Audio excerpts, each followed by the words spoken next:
काम करना पड़ेगा, लेकिन सार्थक परिणाम नहीं आए सर। उसके लिए शहर बार बार जो है वो पानी में डूबता है। जिनकी तरफ आप इशारा कर रहे हैं, देखिए गजेंद्र जी हमारे साथ थे कल, अवनीत जी हमारे साथ थे, देवेंद्र दत्ता जी हमारे साथ थे, सभी हमारे साथ हैं। लेकिन कुछ पार्षदों की बात नहीं पार्षद कल सब पार्षद भी थे, ऐसी कोई बात नहीं है। हैरानगी होती है कि पहले की जो आज विपक्ष में हैं, जो सरकारें इनकी इतने साल रही, 10 साल रही, 2004 से 14 तक तो इनकी सरकार थी, उससे पहले भी इनकी 50-60 साल सरकार रही है। किसी ने क्यों नहीं सोचा कि शहर के अंदर कोई ऑडिटोरियम, भारतीय जनता पार्टी की कमल का निशान की कोई फाइट नहीं है पानीपत के अंदर।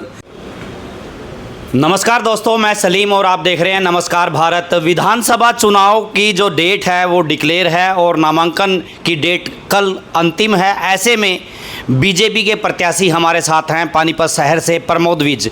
करीब 8 दिन हो चुके हैं टिकट क्लियर घोषणा को, और पूरी रणनीति जो है किस तरह से चुनाव में क्या कुछ करना है वो बन चुकी है। अब डोर टू डोर रैलियां होंगी और लगातार लोगों से संपर्क होगा। कामता है वो किस कदर से इनको दोबारा जो है वो विधानसभा में भेजने का काम करती है। और एक और बात मैं आपको कहूँगा कि लगातार विपक्ष जो है वो काम का हिसाब मांग रहा है, लेकिन हम यहाँ जो एक मैगज़ीन देख रहे हैं, कहते हैं कि प्रत्यक्ष को प्रमाण की ज़रूरत नहीं होती।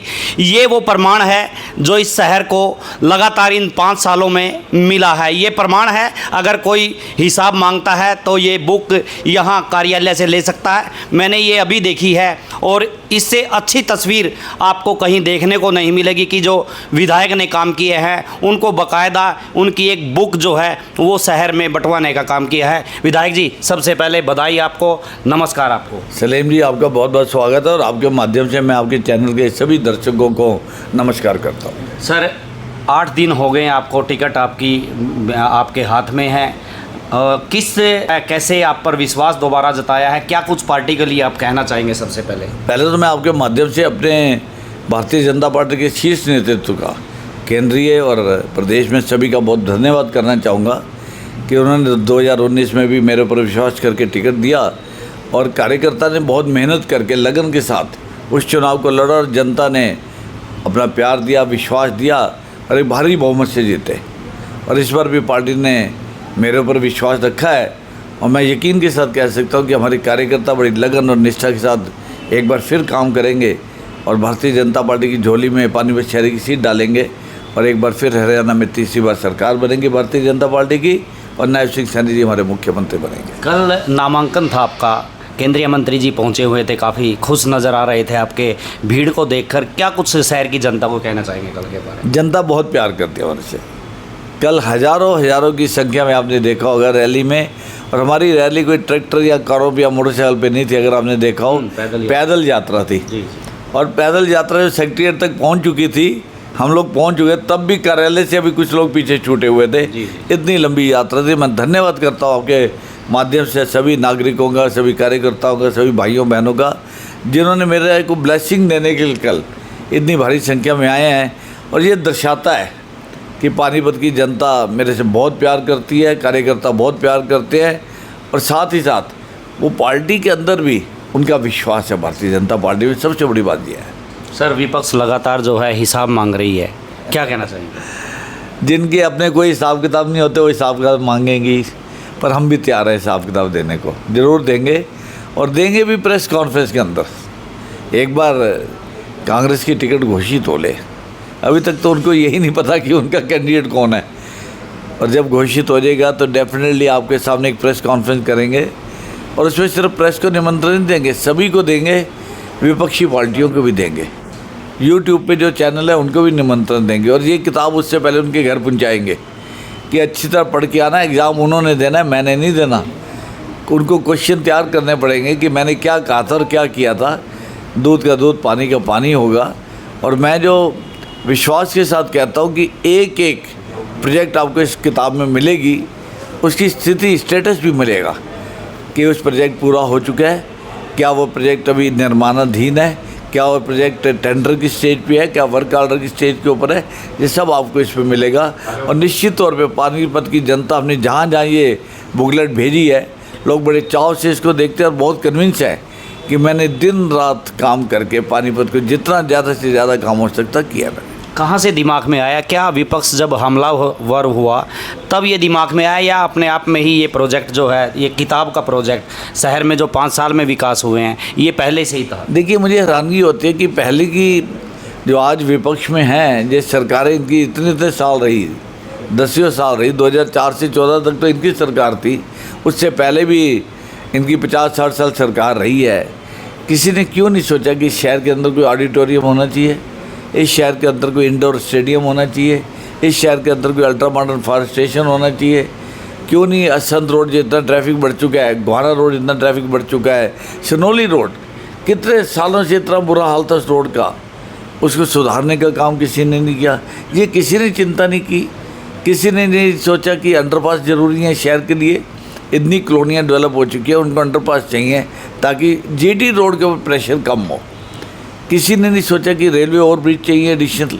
तो हमने इससे सब मंथन किया, अपना विज़न इसमें रखा, और मैं धन्यवाद करता हूँ माननीय मुख्यमंत्री जी का, माननीय मनोहर लाल जी का भी, जो पूर्व में मुख्यमंत्री थे अब केंद्रीय सरकार में मंत्री हैं और कल हमारे बीच में नॉमिनेशन बनने के लिए भी आए थे। और साथ में धन्यवाद करना चाहूँगा मुख्यमंत्री नायब सिंह सैनी जी का, जिन्होंने मुझे पूरी सपोर्ट की। पानीपत के लिए मैं क्या प्रोजेक्ट कर सकता हूँ, जितने कर सकता हूँ, मुझे कोई मना नहीं किया। और आप देखिए पानीपत धीरे धीरे बदल रहा है।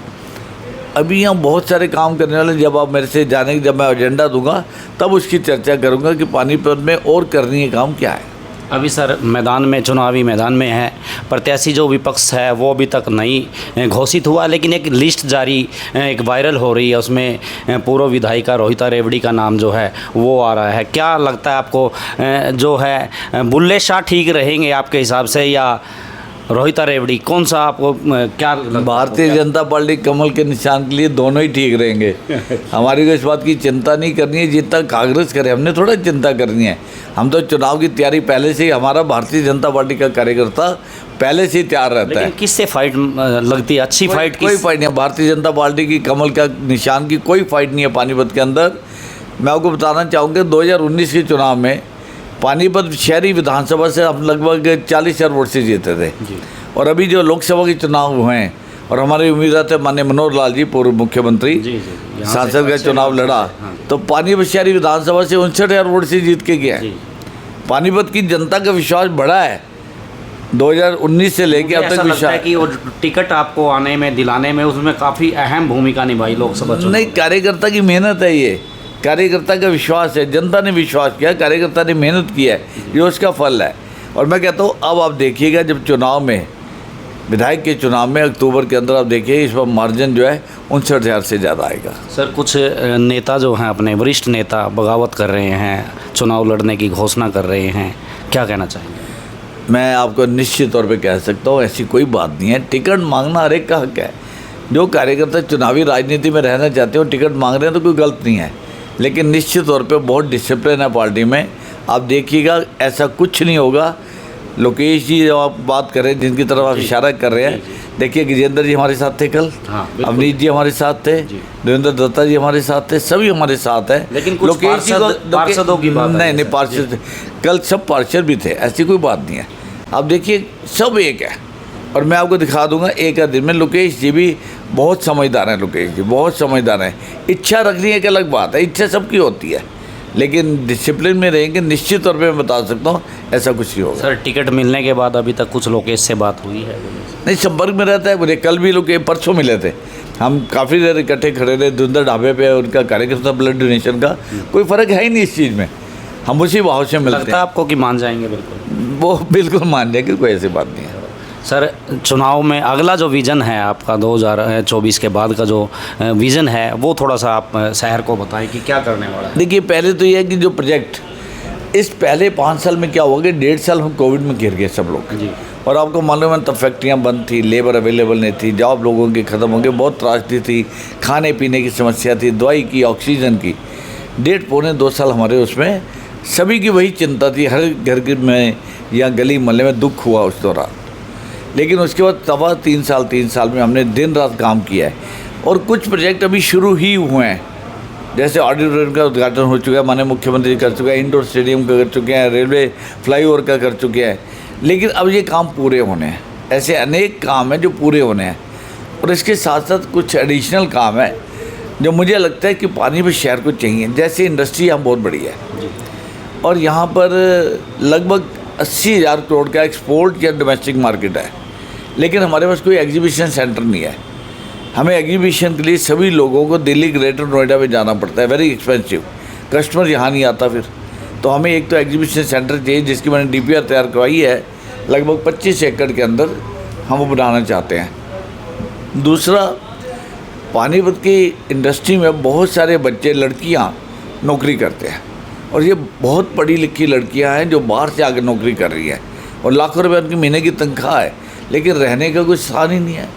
उनको गली मोहल्ले में के रहना पड़ता है, कोई सेफ्टी है नहीं है, डिपेंड करता है ये। तो मैंने एक डीपीआर तैयार की जिसमें वर्किंग वुमेन हॉस्टल, जिसमें 200 बच्चों के रहने का, लड़कियों का स्थान होगा। इसी तरह से पानीपत में बड़ी हैरानगी होती है, there is no old age home. आज बच्चे पढ़ लिख के मल्टीनेशनल कंपनी में काम करते हैं, उनकी शादी होती है तो वो भी, बिटिया भी जो आती है वो मल्टीनेशनल कंपनी उनके साथ काम करते हैं। कोई मेट्रो सिटी में है, कोई बेंगलोर में है, कोई हैदराबाद में है, कोई दिल्ली गुड़गांव में है। माँ बाप बुजुर्ग यहाँ अकेले रह जाते हैं, उनकी केयर करने वाला कोई है ही नहीं। ये बड़ी चिंता की बात है। तो एक ओल्ड एज होम यहाँ पानीपत बनाना चाहते हैं 200 लोगों के लिए। और इसके साथ ही मैंने ये देखा कि पानीपत में कई जगह बच्चे आपको भीख मांगते नजर आए थे, चौराहों में, कहीं टोल पर, कहीं भी। और एक गैंग है जो इनसे सभी काम करवाते हैं, इसको रोकना पड़ेगा। तो मैंने एक प्रावधान किया, डीपीआर तैयार की है कि हम अनाथालय 2, लड़कियों का अलग, लड़कों का अलग, या अनाथालय खोले। इसके साथ ही साथ एक दिव्यांग स्कूल, रिफाइनरी से हम लगभग 6 करोड़ रुपये लाए थे, उसका निर्माणाधीन है इस टाइम वो हाली पार्क के अंदर, और हमारी कोशिश है उसको जल्दी से जल्दी पूरा किया जाए। पानीपत में लगभग 250 बच्चे दिव्यांग हैं जिनको इस स्कूल की ज़रूरत है, तो उस प्रोजेक्ट पे काम करेंगे। इंडस्ट्री की नीड है हमारी कि यहाँ पे हमें, we are looking for a common boiler, क्योंकि सर्दियों में जब पोल्यूशन बहुत बढ़ जाता है तो एनजीटी की बहुत सारी प्रॉब्लम आती है। तो उसके लिए हम कोशिश करें कि कॉमन बॉयलर का हमारा प्रोजेक्ट सिरे चढ़ जाए। और दूसरा हमारा प्रोजेक्ट है जो वाटर हम यूज़ करते हैं इंडस्ट्री के अंदर, it has to be ZLD, zero liquid discharge. आज अगर हमारी 100 लीटर की कंजम्पशन है किसी जगह पे, ZLD में 15 लीटर की या 20 लीटर की रह जाएगी, दैट इज़ ओनली रीफिल। तो ये प्रोजेक्ट एक्सपेंसिव बहुत है, लगभग पानीपत की जो नीड है उसके लिए 2200 करोड़ रुपए का प्रोजेक्ट है ये। तो हमारी कोशिश होगी इस प्रोजेक्ट को लेके आए। एक हमारी कोशिश होगी कि बस स्टैंड बाहर चला गया है, सर्दियों में रात के टाइम कई माताओं बहनों को आने में दिक्कत होती है, बच्चे उनके साथ होते हैं। ड्राइवर्स को हालांकि हमने इंस्ट्रक्शन दी, आज भी आपने पढ़ा होगा पेपर में आया हुआ है कि सभी बसें रात को अंदर से आए, लेकिन कई बार ड्राइवर नहीं मानते, लोगों को दिक्कत आती है। तो मेरी एक कोशिश है कि बस स्टैंड के सामने एक एलिवेटेड बस स्टॉप बनाया जाए।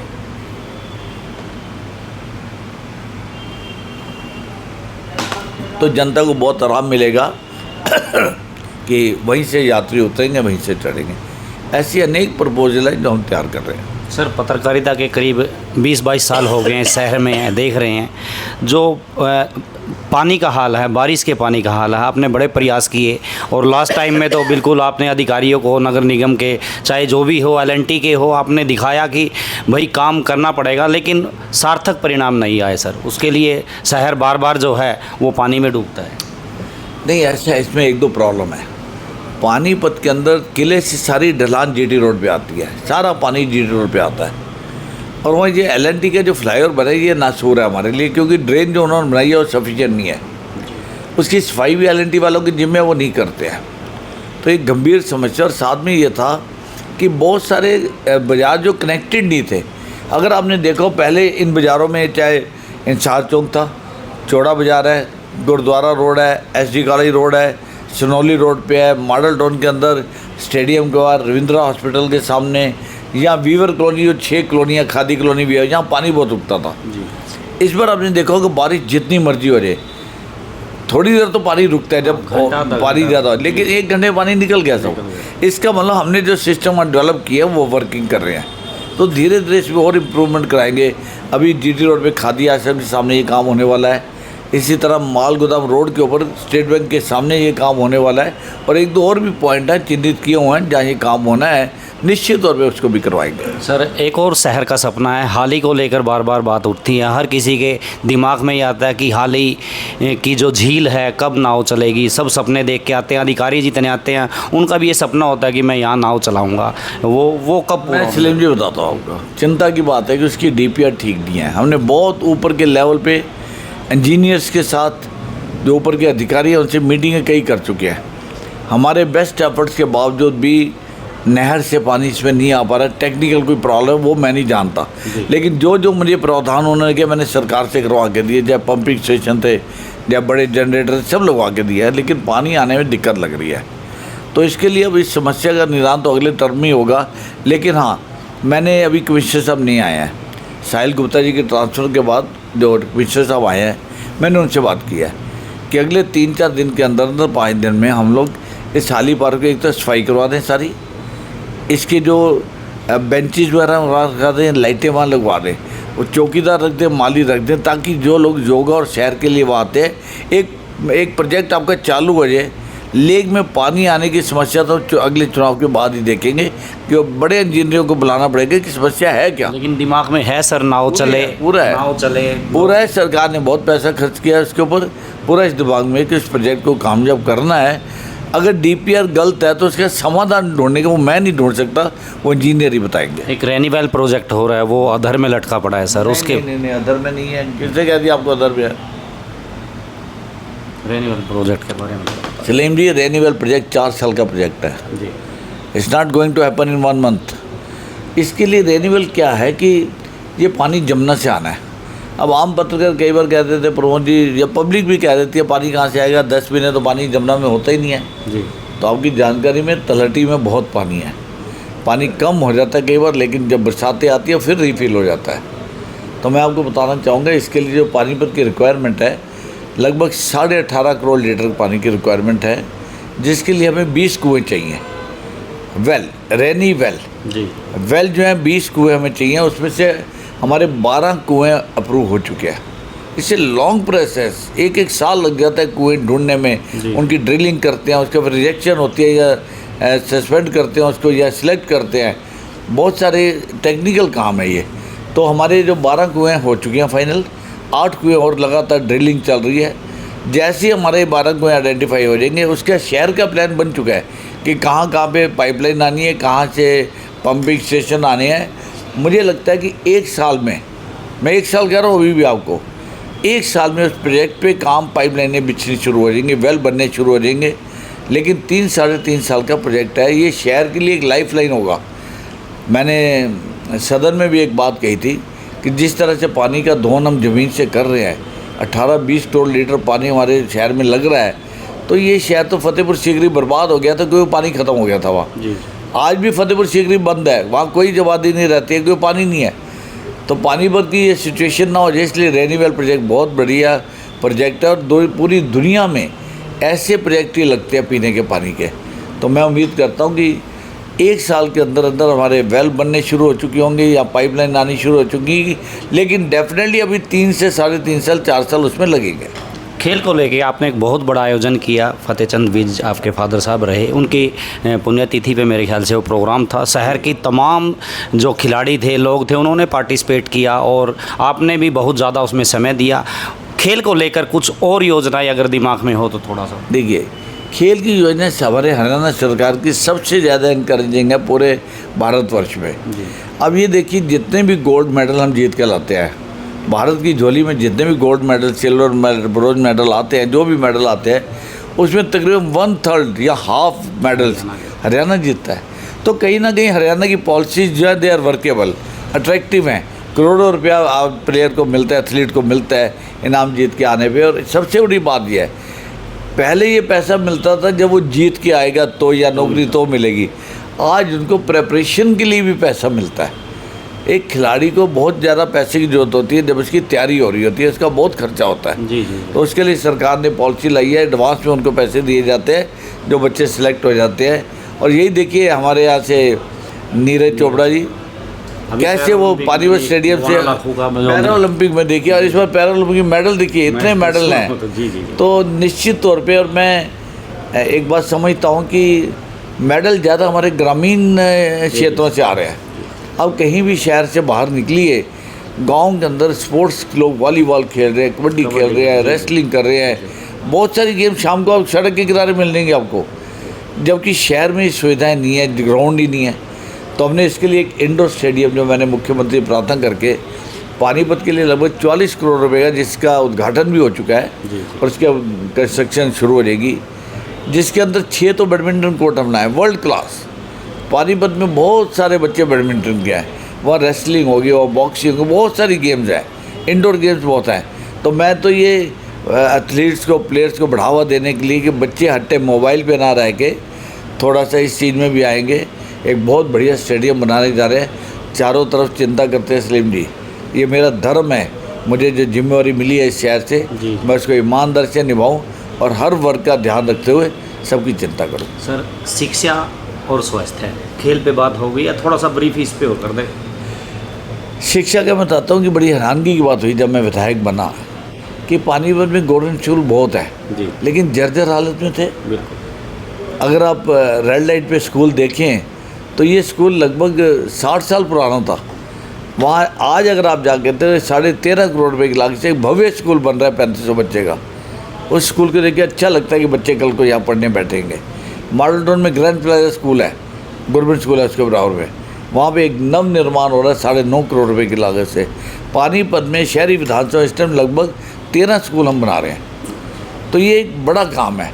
और इसके साथ ही हेल्थ का मैं बताना चाहूँगा कि सबसे बड़ा काम इस टाइम चल रहा है सिविल हॉस्पिटल। अगर आप निकलेंगे यहाँ से जीटी रोड से, आपको 10 या 11 मंजिला बिल्डिंग नजर आएगी ग्रे कलर की, जो निर्माणाधीन है, 2-3 महीने में पूरी हो जाएगी।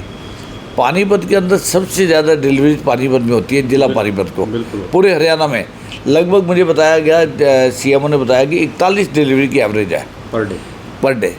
तो वहाँ के लिए व्यवस्था जो सरकार ने की है, इस हॉस्पिटल का नाम है child and mother and child hospital, जच्चा बच्चा हॉस्पिटल, जिसके अंदर एक बहुत ही सुंदर अरेंजमेंट सब होने जा रहे हैं। और सबसे बड़ी बात यह है कि हेल्थ में हमने एक और भी करना है। हमारे यहाँ जो डिस्पेंसरी हैं उनको अपग्रेड करना पड़ेगा, वहाँ पे सिस्टम थोड़े से बेटर करने पड़ेंगे, फैसिलिटी बेटर करने पड़ेगी। अगले 10 ईयर में निश्चित तौर पे हम ये करेंगे। सर, लास्ट सवाल मेरा ये है कि शहर की जनता प्रमोद विज को दोबारा मौका क्यों दे? पहले तो जितने काम मैंने आपको बताए, मैंने ये देखा पिछले 50 साल में कभी विधायक ने 2 या 3 काम किए हों, नहीं तो वही नाली सड़क लाइट, नाली सड़क लाइट। अरे नाली सड़क लाइट विधायक का काम नहीं है, हाँ जिम्मेवारी है। अगर शहर में नालियों की हालत ठीक नहीं है, सड़क की हालत ठीक नहीं है, बिजली की हालत ठीक नहीं है, जिम्मेवारी है, लेकिन बेसिक तौर पे वो नगर पालिका के अंडर आता है। लेकिन मेरे लिए सबसे बड़ी जो मैंने जिस बात का मुझे बहुत अच्छा लगता है कि मैं पानीपत में हर समाज के लिए, हर वर्ग के लिए, गरीबों के लिए, ऐसी समाज के लिए, पानीपत में आपको जानकारी होगी, हैरानगी होगी कि 133 भवन मैंने बनाए हैं, या निर्माणाधीन है या बन चुके हैं। ये इतनी बड़ी अचीवमेंट है कि कोई सोच भी नहीं सकता विधायक कि एक विधानसभा में 133 भवन कम्युनिटी सेंटर, जिनकी लागत 20-25 लाख से लेके 1.5 करोड़ रुपए तक है। और इसके लिए मैं फिर धन्यवाद करना चाहूँगा मुख्यमंत्री का, मनोहर लाल जी का, नायब सिंह सैनी जी का, जिन्होंने हमेशा मेरे ऊपर आशीर्वाद रखा और मैं ये सब काम कर पाया। आज हर वार्ड में 6 से 8 से 9 कम्युनिटी सेंटर हैं, जहाँ गरीब लोगों ने बच्चों की शादी या कोई दुख सुख है 1000-2000 रुपये में कर लेते हैं, नहीं तो बैंकेट हॉल वाले उनको लाखों हज़ारों रुपया ले लेते थे। तो ये एक ऐसी अचीवमेंट है जो मन से मुझे खुशी होती है कि मैंने अपने समाज के लिए, गरीबों के समाज के लिए, उनके उत्थान के लिए उनकी इतनी बड़ी फैसिलिटी क्रिएट की है और लोग इस चीज़ को बहुत खुश हो रहे हैं। हर वार्ड के अंदर मैंने इस किताब में देखिए लिखा है, इस पर अगर आप देखेंगे ये जो 133 भवन है, 133 भवन की डिटेल जो है मैंने वार्ड वाइज दी है, ताकि आप या कोई भी 40 करोड़ की लागत से 133 भवन का निर्माण या मरम्मत का काम किया है। और वार्ड वाइज है, वार्ड नंबर 3 में ये है, वार्ड नंबर 4 में ये हैं, वार्ड नंबर 7 मेरे में पड़ता है, वो है 8। हर वार्ड का हमने अलग अलग दिया हुआ है। आप किसी भी भवन पे जाके ये चीज़ चेक कर सकते हैं कि जो इस किताब में लिखा हुआ है वो सच्चाई है या नहीं है। सर एक लास्ट सवाल बीच में होना था लेकिन अब याद आया, करप्शन खूब रहा नगर निगम में, आपने भी बहुत प्रयास किए, मीटिंगों में भी जितनी बार बहस हुई, क्यों नहीं काबू हो पाया? अगला जो विज़न रहेगा, क्या करप्शन नगर निगम कंट्रोल हो पाएगा, नहीं हो पाएगा, क्या रहेगा? देखिए, सरकार की योजनाएं बहुत अच्छी थी, जी। है भी अच्छी, जी। चाहे वो परिवार पहचान पत्र है, चाहे आईडी की थी, लेकिन अधिकारियों को तो फिर भी ठीक रहा, अधिकारियों पे हम लोग बातचीत करके ठीक कर लेते थे। कर्मचारियों ने इसका बहुत दुरुपयोग किया, ये बात से मैं सहमत हूँ आपकी, उसका बहुत नाजायज़ फ़ायदा उठाया और इसके लिए सरकार सख्त भी बहुत हुई। जहाँ जहाँ रेड हुई, सीएम रेड, आगे विजिलेंस ने रेड भी की, किसी को बख्शा नहीं। ये कांग्रेस वाली सरकार नहीं है, कांग्रेस सरकार तो कोई एक्शन ही लेती थी, कांग्रेस सरकार तो कभी किसी पे एफआईआर ही नहीं करवाती थी। हमने अगर किसी की गलती पकड़ ली, करप्शन पत्र पकड़ लिया है तो हमने केस किया, हमने उस पर एफआईआर किया। मैं समझता हूँ कि लोगों को इस बात का डर पड़ा था कि अगर हम गलत काम करेंगे तो एफआईआर भी हो सकती है। सरकार के पास यही समाधान होते हैं किसी करप्शन को रोकने के, कि सख्ती करिए, एफआईआर करिए, उसका कैरियर ख़राब करिए, और ऐसा होना भी चाहिए। करप्ट आदमी की हमारे यहाँ कोई गुंजाइश नहीं है। और आप समाज में, मैं एक चैलेंज के साथ बात करता हूँ, आप पानीपत में किसी भी कोने में चले जाइए और कोई भी विपक्षी पार्टी विधायक के ऊपर उंगली उठा के तो देखे, उनके पास कुछ है ही नहीं, कोई उंगली आपने आज तक कितने ये शहर में साफ है, पूरे 90 के 90 विधानसभा में प्रमोद विज जो है पानीपत के, वो मैंने ईमानदारी से काम किया है, जी। दिन रात काम किया है, जनता की सेवा का काम किया। मुझे लगा नहीं है क्या कि मैं शहर में पैदा हुआ हूँ, यहीं से जाना है, तो मैं शहर के लिए और क्या कर सकता हूँ। कोई लास्ट अपील, क्योंकि चुनाव का टाइम है शहरवासियों को? सलीम जी, मैं आपके माध्यम से पानीपत की जनता से अपील करता हूँ कि जिस तरह से आपने 2019 में भी मुझे बहुत भारी बहुमतों से जिताया, इस बार भी भारतीय जनता पार्टी रीति नीति को समझते हुए अंत्योदय के कंसेप्ट पे हम काम कर रहे हैं। मैं आपसे आग्रह करता हूं कि भारतीय जनता पार्टी ने मुझे टिकट देके एक बार फिर विश्वास में लिया है, और आपसे आग्रह है कि मुझे पहले से भी भारी बहुमतों से आप जिताएं। आप अपने मतदान का उपयोग आने वाली 5 अक्टूबर को ज़रूर करें, ताकि हम लोग एक बार फिर हरियाणा में भारतीय जनता पार्टी की सरकार तीसरी बार बना पाएँ और नायब सिंह सैनी जी हमारे मुख्यमंत्री एक बार फिर बने। ऐसा मेरा आप सबसे आग्रह है। बहुत बहुत धन्यवाद। तो प्रमोद विज थे, दोबारा से मैदान में है, चुनावी मैदान में, विधानसभा चुनाव में, और आपको इनके विचार, इनकी ईमानदारी और इनका जो ये पूरा प्रमाण पत्र आपके सामने है। अगर इनके विचार अच्छे लगें और इनको दोबारा आप जो है मौका दें तो अपनी कमेंट्स बॉक्स में अपनी राय ज़रूर दें, और विधायक जो प्रमोद विज हैं, इनको लेकर आपके क्या विचार हैं वो भी आप ज़रूर लिखें। नमस्कार, जय हिंद। अच्छा, इसमें एक दो प्रॉब्लम है। पानीपत के अंदर किले से सारी ढलान जीटी रोड पे आती है, सारा पानी जीटी रोड पे आता है, और वहाँ ये एलएनटी का जो फ्लाईओवर बना है ये नासूर है हमारे लिए, क्योंकि ड्रेन जो उन्होंने बनाई है वो सफिशिएंट नहीं है। उसकी सफाई भी एलएनटी वालों की जिम्मे वो नहीं करते हैं, तो एक गंभीर समस्या। और साथ में ये था कि बहुत सारे बाज़ार जो कनेक्टेड नहीं थे। अगर आपने देखो, पहले इन बाज़ारों में चाहे इंसार चौक था, चौड़ा बाज़ार है, गुरुद्वारा रोड है, एसडी कॉलेज रोड है, सनौली रोड पे है, मॉडल टाउन के अंदर स्टेडियम के बाहर, रविंद्रा हॉस्पिटल के सामने, यहाँ वीवर कॉलोनी, जो 6 कॉलोनियाँ खादी कॉलोनी भी है, यहाँ पानी बहुत रुकता था।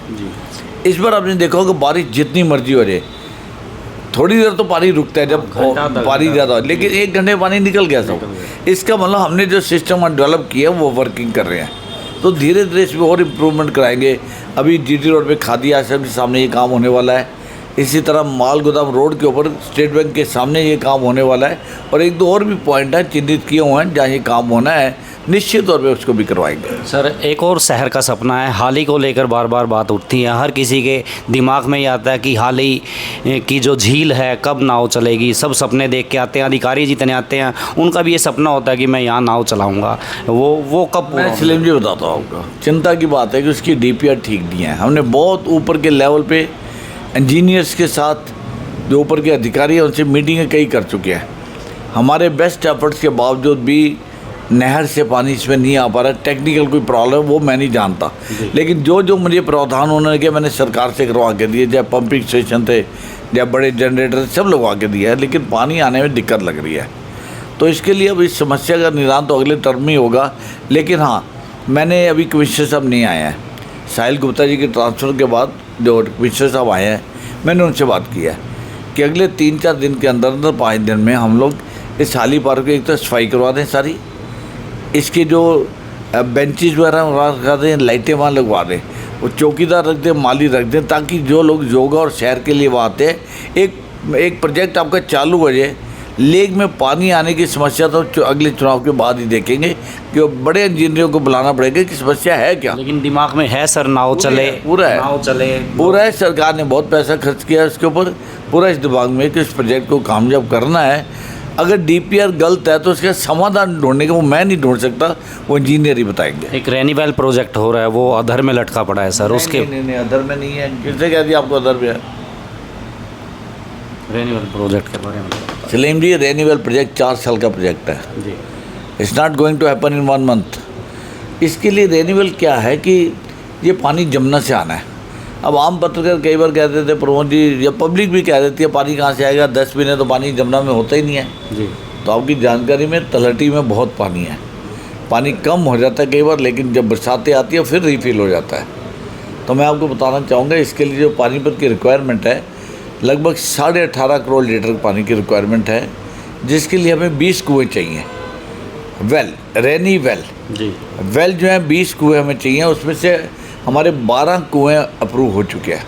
इससे लॉन्ग प्रोसेस, एक साल लग जाता है कुएँ ढूंढने में। उनकी ड्रिलिंग करते हैं, उसके फिर रिजेक्शन होती है या सस्पेंड करते हैं उसको या सिलेक्ट करते हैं, बहुत सारे टेक्निकल काम है ये। तो हमारे जो 12 कुएँ हो चुकी हैं फाइनल, 8 कुएँ और लगातार ड्रिलिंग चल रही है। जैसे ही हमारे 12 कुएँ आइडेंटिफाई हो जाएंगे, उसका शहर का प्लान बन चुका है कि कहाँ कहाँ पे पाइपलाइन आनी है, कहाँ से पंपिंग स्टेशन आने हैं। मुझे लगता है कि 1 साल में, मैं 1 साल कह रहा हूँ अभी भी आपको, 1 साल में उस प्रोजेक्ट पे काम, पाइपलाइनें बिछनी शुरू हो जाएंगी, वेल बनने शुरू हो जाएंगे। लेकिन 3-3.5 साल का प्रोजेक्ट है, ये शहर के लिए एक लाइफ लाइन होगा। मैंने सदन में भी एक बात कही थी कि जिस तरह से पानी का दोहन हम ज़मीन से कर रहे हैं, 18-20 करोड़ लीटर पानी हमारे शहर में लग रहा है, तो ये शहर तो फतेहपुर सीकरी बर्बाद हो गया था, कोई पानी ख़त्म हो गया था वहाँ। आज भी फतेहपुर सीकरी बंद है, वहाँ कोई आबादी नहीं रहती है, कोई पानी नहीं है। तो पानीपत की ये सिचुएशन ना हो जाए, इसलिए रेनीवेल प्रोजेक्ट बहुत बढ़िया प्रोजेक्ट है। और पूरी दुनिया में ऐसे प्रोजेक्ट ही लगते हैं पीने के पानी के। तो मैं उम्मीद करता हूँ कि 1 साल के अंदर अंदर हमारे वेल बनने शुरू हो चुके होंगे या पाइपलाइन आनी शुरू हो चुकी, लेकिन डेफिनेटली अभी 3 से 3.5 साल 4 साल उसमें लगेंगे। खेल को लेके आपने एक बहुत बड़ा आयोजन किया, फतेहचंद विज आपके फादर साहब रहे, उनकी पुण्यतिथि पे मेरे ख्याल से वो प्रोग्राम था। शहर की तमाम जो खिलाड़ी थे, लोग थे, उन्होंने पार्टिसिपेट किया और आपने भी बहुत ज़्यादा उसमें समय दिया। खेल को लेकर कुछ और योजनाएं अगर दिमाग में हो तो थोड़ा सा देखिए, खेल की योजना हमारे हरियाणा सरकार की सबसे ज़्यादा इंकरेजिंग है पूरे भारतवर्ष में। अब ये देखिए, जितने भी गोल्ड मेडल हम जीत के लाते हैं, भारत की झोली में जितने भी gold medal, silver medal, bronze medal आते हैं, जो भी मेडल आते हैं, उसमें तकरीबन 1/3 या हाफ मेडल्स हरियाणा जीतता है।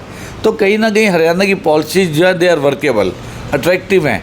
करोड़ों रुपया प्लेयर को मिलता है, एथलीट को मिलता है इनाम जीत के आने पे। और सबसे बड़ी बात यह है, पहले ये पैसा मिलता था जब वो जीत के आएगा तो, या नौकरी तो मिलेगी।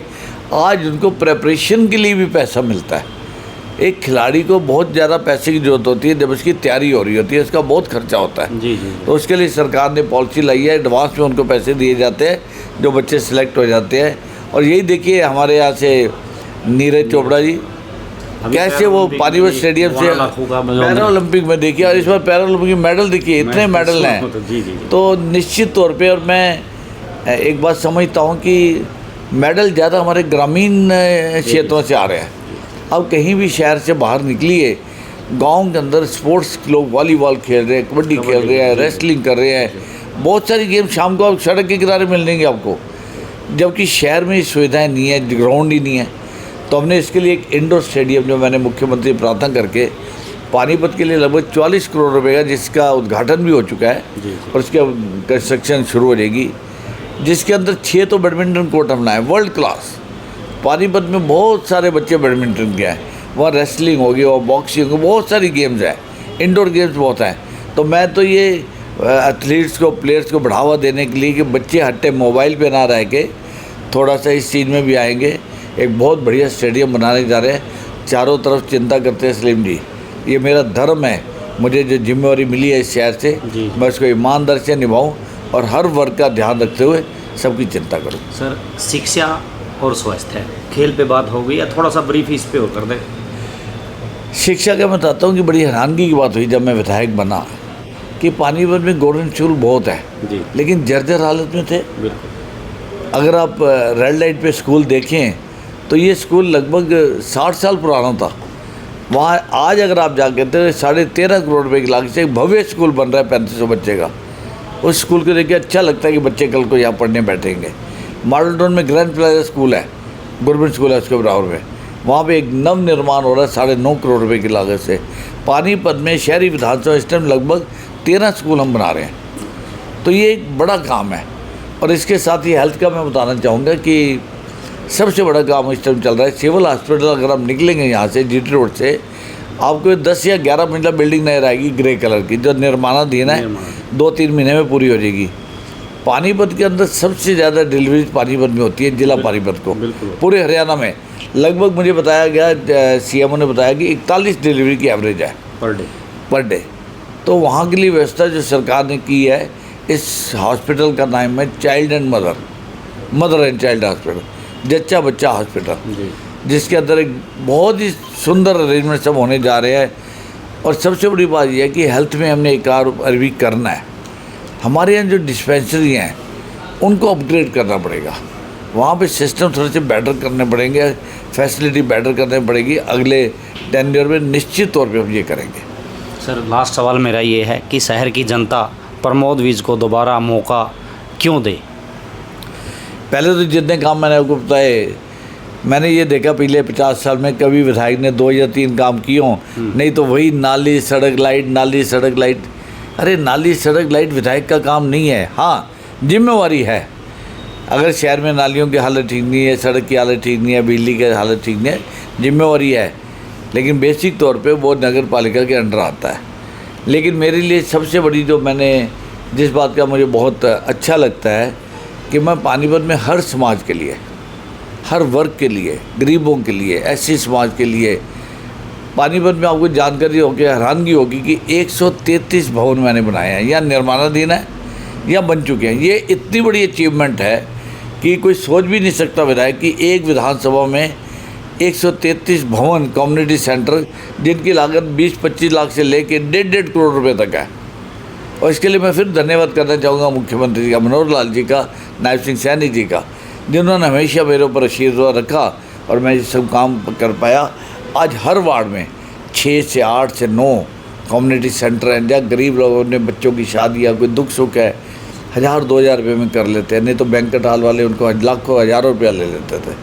तो ये एक ऐसी अचीवमेंट है जो मन से मुझे खुशी होती है कि मैंने अपने समाज के लिए, गरीबों के समाज के लिए, उनके उत्थान के लिए उनकी इतनी बड़ी फैसिलिटी क्रिएट की है। और लोग इस चीज़ को बहुत खुश हो रहे हैं हर वार्ड के अंदर। मैंने इस किताब में देखिए लिखा है, इस पर अगर आप देखेंगे, ये जो 133 भवन है, 133 भवन की डिटेल जो है मैंने वार्ड वाइज दी है, ताकि आप या कोई भी 40 करोड़ की लागत से 133 भवन का निर्माण या मरम्मत का काम किया जाए। और वार्ड वाइज है, वार्ड नंबर 3 में ये है, वार्ड नंबर 4 में ये हैं, वार्ड नंबर 7 मेरे में पड़ता है, वो है 8। हर वार्ड का हमने अलग अलग दिया हुआ है। आप किसी भी भवन पे जाके ये चीज़ चेक कर सकते हैं कि जो इस किताब में लिखा हुआ है वो सच्चाई है या नहीं है। सर, एक लास्ट सवाल बीच में होना था लेकिन अब याद आया, करप्शन खूब रहा नगर निगम में, आपने भी बहुत प्रयास किए, मीटिंगों में भी जितनी बार बहस हुई, क्यों नहीं काबू हो पाया? अगला जो विज़न रहेगा, क्या करप्शन नगर निगम कंट्रोल हो पाएगा, नहीं हो पाएगा, क्या रहेगा? देखिए, सरकार की योजना बहुत अच्छी थी, है भी अच्छी, चाहे वो परिवार पहचान पत्र है, चाहे ID की थी, लेकिन अधिकारियों को तो फिर भी ठीक रहा, अधिकारियों पे हम लोग बातचीत करके ठीक कर लेते थे। कर्मचारियों ने उसका बहुत दुरुपयोग किया, ये बात से मैं सहमत हूँ आपकी, उसका बहुत नाजायज़ फ़ायदा उठाया। और इसके लिए सरकार सख्त भी बहुत हुई, जहाँ जहाँ रेड हुई, CM रेड, आगे विजिलेंस ने रेड भी की, किसी को बख्शा नहीं। ये कांग्रेस वाली सरकार नहीं है, कांग्रेस सरकार तो कोई एक्शन ही लेती थी, कांग्रेस सरकार तो कभी किसी पे FIR ही नहीं करवाती थी। हमने अगर किसी की गलती पकड़ ली, करप्शन पत्र पकड़ लिया है, तो हमने केस किया, हमने उस पर FIR किया। मैं समझता हूँ कि लोगों को इस बात का डर पड़ा था कि अगर हम गलत काम करेंगे तो FIR भी हो सकती है। सरकार के पास यही समाधान होते हैं किसी करप्शन को रोकने के, कि सख्ती करिए, FIR करिए, उसका कैरियर ख़राब करिए, और ऐसा होना भी चाहिए। करप्ट आदमी की हमारे यहाँ कोई गुंजाइश नहीं है। और आप समाज में, मैं एक चैलेंज के साथ बात करता हूँ, आप पानीपत में किसी भी कोने में चले जाइए और कोई भी विपक्षी पार्टी विधायक के ऊपर उंगली उठा के तो देखे, उनके पास कुछ है ही नहीं। कोई उंगली आपने आज तक कितने ये शहर में साफ है, पूरे 90 के 90 विधानसभा में प्रमोद विज जो है पानीपत के, वो मैंने ईमानदारी से काम किया है, जी। दिन रात काम किया है, जनता की सेवा का काम किया। मुझे लगा नहीं है क्या कि मैं शहर में पैदा हुआ हूँ, यहीं से जाना है, तो मैं शहर के लिए और क्या कर सकता हूँ। कोई लास्ट अपील, क्योंकि चुनाव का टाइम है शहर वासियों को। सलीम जी, मैं आपके माध्यम से पानीपत की जनता से अपील करता हूँ कि जिस तरह से आपने 2019 में भी मुझे बहुत भारी बहुमतों से जिताया, इस बार भी भारतीय जनता पार्टी रीति नीति को समझते हुए अंत्योदय के कंसेप्ट पे हम काम कर रहे हैं। मैं आपसे आग्रह करता हूं कि भारतीय जनता पार्टी ने मुझे टिकट देके एक बार फिर विश्वास में लिया है, और आपसे आग्रह है कि मुझे पहले से भी भारी बहुमतों से आप जिताएं। आप अपने मतदान का उपयोग आने वाली 5 अक्टूबर को ज़रूर करें, ताकि हम लोग एक बार फिर हरियाणा में भारतीय जनता पार्टी की सरकार तीसरी बार बना पाएँ और नायब सिंह सैनी जी हमारे मुख्यमंत्री एक बार फिर बने। ऐसा मेरा आप सबसे आग्रह है। बहुत बहुत धन्यवाद जी। तो प्रमोद विज थे, दोबारा से मैदान में है, चुनावी मैदान में, विधानसभा चुनाव में, और आपको इनके विचार, इनकी ईमानदारी और इनका जो ये पूरा प्रमाण पत्र आपके सामने है। अगर इनके विचार अच्छे लगें और इनको दोबारा आप जो है मौका दें, तो अपनी कमेंट्स बॉक्स में अपनी राय ज़रूर दें। और विधायक जो प्रमोद विज हैं, इनको लेकर आपके क्या विचार हैं वो भी आप ज़रूर लिखें। नमस्कार, जय हिंद।